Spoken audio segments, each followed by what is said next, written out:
question. One that I wanted to ask you last time, but we didn't have time to get to it, and one that really piggybacks off what you were just talking about, how there's different ways to explore the world. One of them being reading. And I think that's one very, very important and timeless way of exploring the world. What do you think about this phenomenon? Less people are reading. Like, it feels like almost nobody is reading per capita. What do you make of that? Do you see that as an existential crisis? No. What do you make of it? No. Well, reading for pleasure has always been a minority occupation. Like, most people don't read for pleasure. Of the people who read for pleasure, only a small proportion buy books. Of the people who buy books, only a small proportion buy difficult books. It's a specialty market, and I don't think that's changing.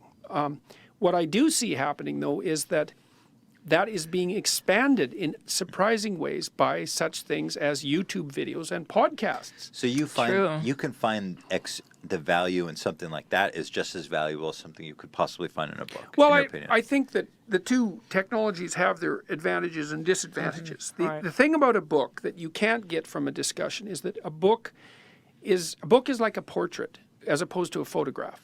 A photograph, it's click, that's that. A portrait you layer on and layer on and layer on and work over on for weeks. You still have the same single image, but there's this depth to it. And a book enables you to think and then rethink and think and then rethink. And so you can go deeper in a book than you can, I would say, in any other medium. Okay. But that doesn't mean you can't go deep in a podcast.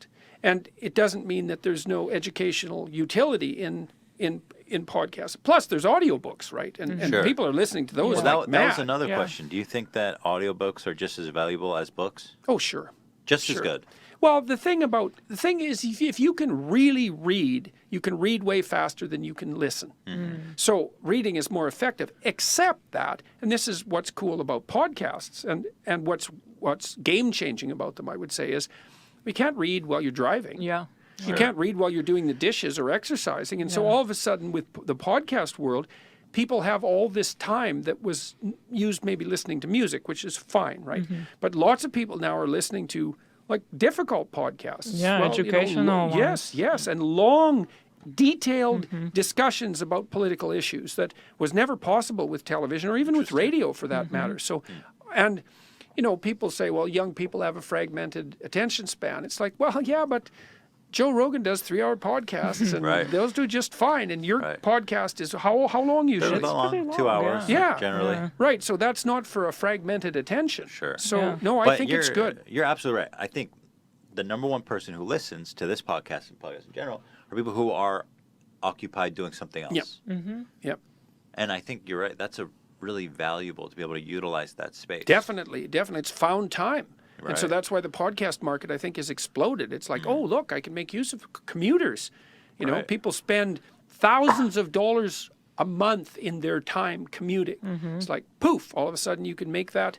You can take a university degree while you're commuting, essentially, Right. in terms of the knowledge that you can attain. Sure. So I'm not pessimistic about that at Interesting. all. And That's also nice to the hear. way that you have been using YouTube with your content is kind of amazing. It's the way that there's hundreds of thousands of views on your lectures and Yeah, and they're difficult. I mean, They're one of- difficult yeah, and lectures. long. Like they push me when I'm lecturing, and they're long. That's Yeah. right. And there's a big market for high quality educational material. So, or I think- demanding educational material, let's say. one of the brilliant things you've done is you market yourself really well, and to the new media, I think, where your contemporaries weren't doing that. right.